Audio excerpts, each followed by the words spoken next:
Assalamualaikum warahmatullahi wabarakatuh. Perkenalkan, saya Mutia R dengan NIM H0523048 dari Prodi PGSD kelas B 2023 semester 3. Baik, di sini saya akan mempresentasikan hasil makalah saya yang berjudul Merekonstruksi Informasi tentang Masyarakat dan Kebudayaan melalui Sistem Pendidikan di Sekolah dengan mata kuliah Pengembangan Kurikulum dan Bahan Ajar. Dosen pengampu Ibu Segarawati Ampri SPD MPD.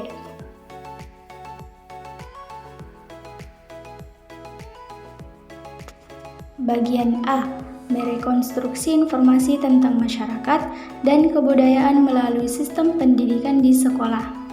Dengan sistem nilai budaya yang dikembangkan saat ini melalui lembaga-lembaga pendidikan, ternyata bangsa kita mengalami keterbelakangan dalam berbagai aspek, diantaranya seperti bidang ekonomi, perdagangan, informatika, ilmu pengetahuan, dan sebagainya. Dalam konteks pendidikan, aliran pemikiran pendidikan berorientasi pada perubahan kebudayaan yang sering disebut dengan rekonstruksionisme. Menurut aliran ini, pendidikan dilaksanakan dengan tujuan melakukan rekonstruksi kebudayaan. Artinya, pendidikan di sekolah atau perguruan tinggi dituntut untuk memberikan peluang kepada peserta didik di mana untuk memahami dan merekonstruksi kebudayaannya. Selanjutnya, bagian B, misi pendidikan di sekolah. Misi setiap sekolah tersebut tujuannya hanya satu, yakni menjadikan anak bangsa ini agar memiliki kepribadian yang bermartabat. Seperti yang kita ketahui, misi pendidikan lembaga sekolah itu ada 3 macam. Yang pertama yaitu pendidikan kepribadian. Dalam hal ini, sekolah membantu dan bekerja sama dengan keluarga dan lembaga agama. Yang kedua, pendidikan kewarganegaraan. Dalam hal pendidikan kewarganegaraan, sekolah bekerja sama dengan lembaga-lembaga pemerintah dan masyarakat. Dan yang ketiga, pendidikan intelektual.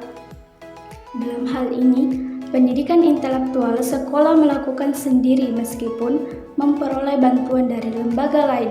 Sebab misi pendidikan intelektual ialah kekhususan sekolah. Misi pendidikan intelektual tersebut dilakukan secara berangkai sejak pembelajar memasuki taman kanak-kanak sampai dengan pendidikan tinggi. Kemudian, untuk menciptakan pribadi anak sebagai kaum terpelajar, maka pendidikan di sekolah sebagai kegiatan pendidikan bersifat formal memerlukan suatu landasan. Oleh karenanya, kegiatan pendidikan sebagai objek ilmiah yang meliputi 3 unsur. Yang pertama, gejala rohani, yang kedua, peristiwa sosial, dan ketiga, hubungan nilai norma. Bagian C, sekolah sebagai sarana rekonstruksi masyarakat. Jadi, sistem sekolah terwujud dengan munculnya cara interaksi sosial yang khas. Analisis perwujudan sistem sekolah sebagai organisasi sosial memiliki beberapa ciri. Yang pertama, memiliki suatu penghuni yang tetap. Yang kedua, memiliki struktur politik atau kebijakan umum tentang kehidupan sekolah. Yang ketiga, memiliki inti jaringan hubungan sosial. Yang keempat, mengembangkan perasaan atau semangat kebersamaan sekolah. Dan yang kelima, memiliki suatu jenis kebudayaan atau subkebudayaan tersendiri.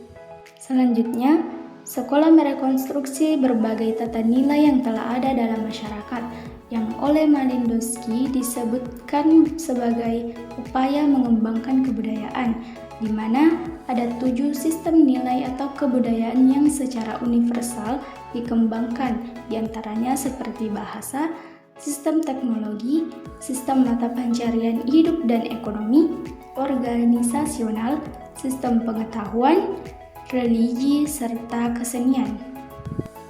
Bagian D, paradigma pendidikan atau pembelajaran. Jadi, paradigma pendidikan atau pembelajaran di mana munculnya perilaku yang tidak terpuji, baik itu datangnya dari pelajar sendiri ataupun masyarakat terdidik lainnya. Hal ini disebabkan karena pendidikan di Indonesia dewasa ini masih menggunakan paradigma lama, yang dimana ada beberapa pendidikan yang perlu diperbarui. Yang pertama itu dari proses pembelengguan yang harus dirubah menjadi proses pembebasan. Yang kedua, proses pembodohan yang harus dirubah menjadi proses pencerdasan. Yang ketiga, dari proses perampasan hak yang harus dirubah menjadi proses penjunjungan tinggi hak. Yang keempat, proses pengiberian potensi yang harus dirubah menjadi proses pemberdayaan potensi dan lain sebagainya. Bagian E, pengaruh eksternal dan internal dalam pengelolaan pendidikan. Jadi, penyelenggaraan pendidikan nasional yang dilaksanakan secara terus-menerus dan berkelanjutan. Oleh karenanya, hal ini dipengaruhi oleh beberapa faktor, diantaranya yang pertama, faktor eksternal. Jadi, pengaruh eksternal yang dimaksud ialah adanya perkembangan dunia yang mengglobal yang berlaku dalam dasawarsa ini. Yang kedua, pengaruh internal. Pengaruh internal ialah pengaruh kebudayaan dan kehidupan masyarakat bangsa Indonesia. Dengan adanya pengaruh tersebut, maka secara tidak langsung memberikan kontribusi terhadap pembentukan watak dan kreativitas anak bangsa. Menurut Ki Hajar Dewantara mengingatkan agar menerapkan strategi Trikon dalam pengelolaan pendidikan. Strategi Trikon itu meliputi 3 aspek. Yang pertama konvergen, yang kedua konsentris, dan yang ketiga kontinuitas. Adapun kesimpulan dari pembahasan kali ini yaitu pendidikan di sekolah-sekolah atau perguruan tinggi dituntut untuk memberikan peluang kepada peserta didik untuk memahami dan merekonstruksi kebudayaannya. Kemudian misi pendidikan sekolah terhimpun dalam pendidikan kepribadian, pendidikan kewarganegaraan, dan pendidikan intelektual.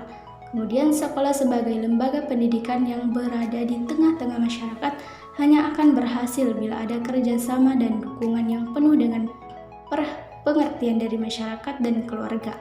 Kemudian ada faktor yang memengaruhi dalam penyelenggaraan pendidikan nasional yang dilaksanakan secara terus-menerus dan berkelanjutan, yaitu faktor internal dan faktor eksternal. Demikianlah hasil presentasi yang dapat saya sampaikan. Mohon maaf atas segala kekurangan. Saya akhiri. Wassalamualaikum warahmatullahi wabarakatuh.